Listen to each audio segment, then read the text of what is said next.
number 16. The proper manner, the proper manner of bathing is that the person should go to the bath once every 7 days. Okay. 32. Though this might appear to refer to the bathing in preparation for the Shabbos, the Hilchot Shabbos Torah 2, Rabbi only speaks of washing one's face, hands, and feet in honor of Shabbos. So that's a minimum requirement, and it's still Halachah and Shulchan Aruch. So when before Shabbos, in honor of Shabbos, you have to wash only face, hands, and feet. That's it. Okay, that's basically enough. Of course, it's proper to take shower and bath, whatever, but that's the minimum requirement. In his medical writings, he mentioned bathing every 10 days. Okay. The Yerushalayim Talmud, Ksubas 7.4, implies that the bathing was customary once a week in the larger communities, once in 2 weeks in smaller towns, once in 2 weeks. So basically, when you don't have a running water, right? When you don't have this indoor plumbing, so to take a bath, it's a big adventure. It's not like it's a job of few hours, and it's very expensive. Go collect all of this wood and pay for this wood. It's expensive. Yes.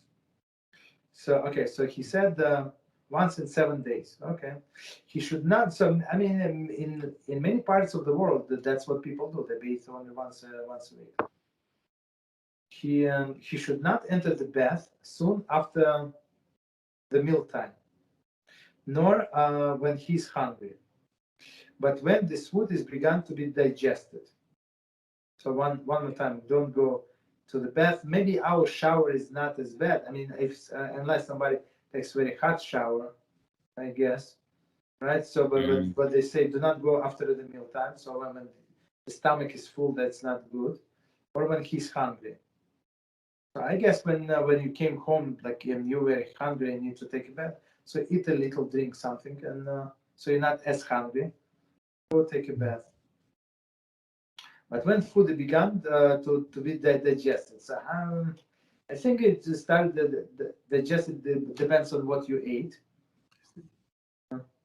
But I also like 15-20 minutes after you ate that should be fine. Continue. He should bathe the entire body in hot but not scalding water, and his head only in scalding water. Right. So it's very interesting. So one more time, let's read and understand. He should bathe the entire body in hot but not scalding water. In hot but not scalding water. And his head only is scalding water. So it's very strange. Like I cannot, like usually for head I use a little colder water than for the whole body. Okay, but that's what he said is good.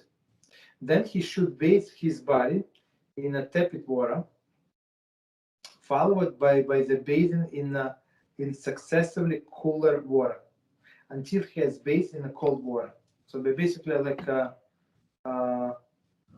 downgrade the temperature of the water. I mean, today with our showers, it's very easy. Okay. However, he should not be use a tepid or cold water for his head, nor should he bathe in a cold water in the winter. So head, one more time, always in the hot water, very hot water, but not in a cold water. And don't take a cold bath in the winter. I mean, in the summer, like when you overheat it, so it's actually very pleasant. When in the winter, I guess because the person kept getting cold. That's my guess. Continue. He should not bathe until after he's in a sweat and his whole body has been massaged. Okay. He should not linger in a bath. Rather, as soon as he is in a sweat and being massaged, he should rinse off his and leave.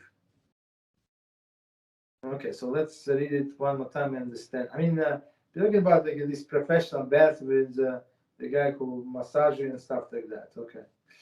He should not bathe until after he's in a sweat, and his whole body has been massaged. So I mean, usually we don't sweat, like I mean normal, unless you work like physically, or you came from outside and it's very hot there. So I understand, but otherwise, not sure. You should not linger in the bath. So don't take, like, even with a hot shower, like even to today they recommend, especially when somebody is tired. People do like sports and stuff like that, so they say take a quick shower. Like otherwise you can fall and sleep and hit your head. It's very simple, right? So it's and that's simple. It's very dangerous. So Rambam says he should not linger in a bath. And the next sentence, rather, as soon as he is in a sweat and being massaged, he should rinse off and leave. Okay. So commentary 33 says, see Shabbat 48-41b for description of the bath and the bathing practices. See also Hilchot Shabbat 21-28. Okay, so how does it apply to us? So basically, some things are very applicable. Don't spend too much time in a shower. Like I would say the hot water, start from hot water and then go down to the colder water. But don't use the cold water on your head, because even in the summer you can get sick from this. Okay, continue. He should examine himself to see if he needs to move his bowels before entering the bath and after leaving it. So I mean, for us it's a simple matter. We have the bathroom right there. But in olden days, when they had to go like cross half a town to get to the bathroom, so now basically he's going to go to the bathroom, and he's going to hold back.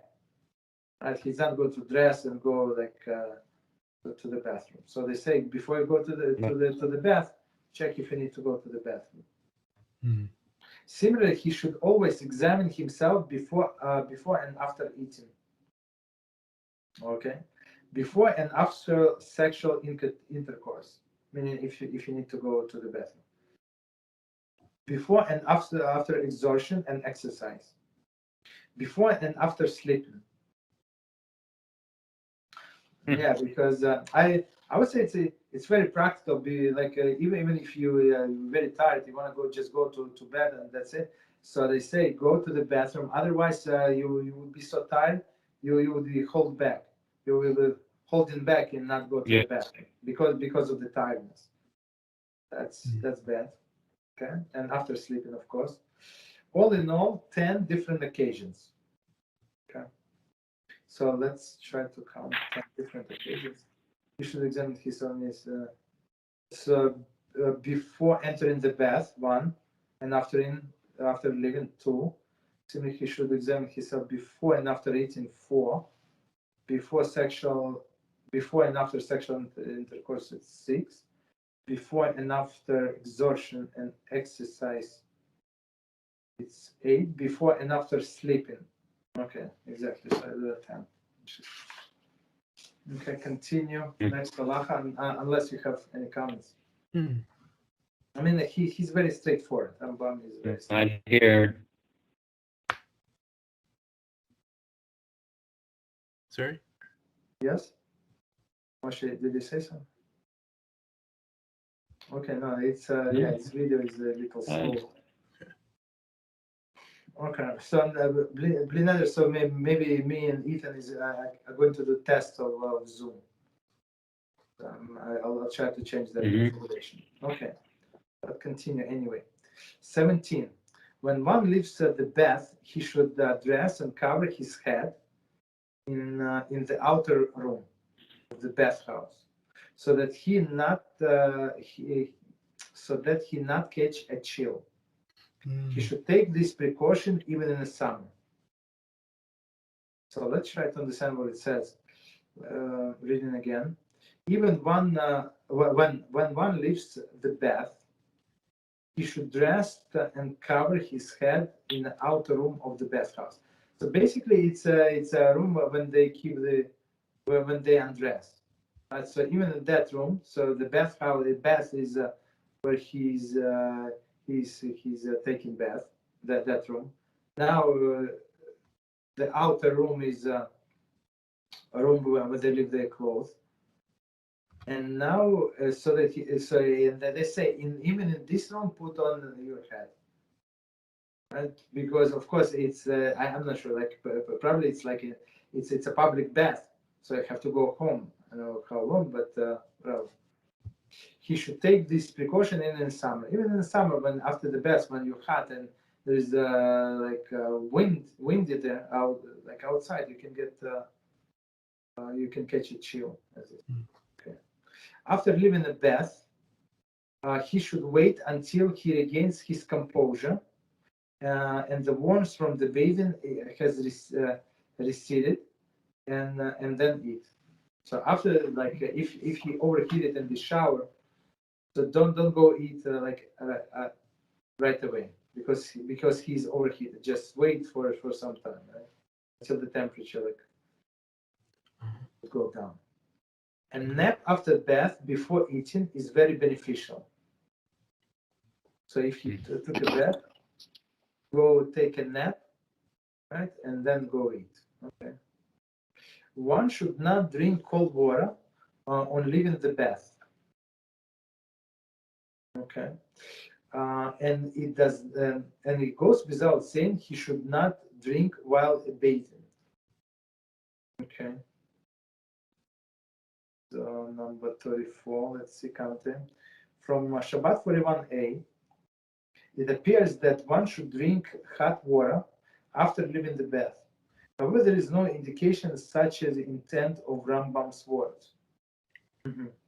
So Rambam says clear, don't drink cold. So it does not mean that he means that you should drink hot. Maybe you should not drink at all, specifically cold.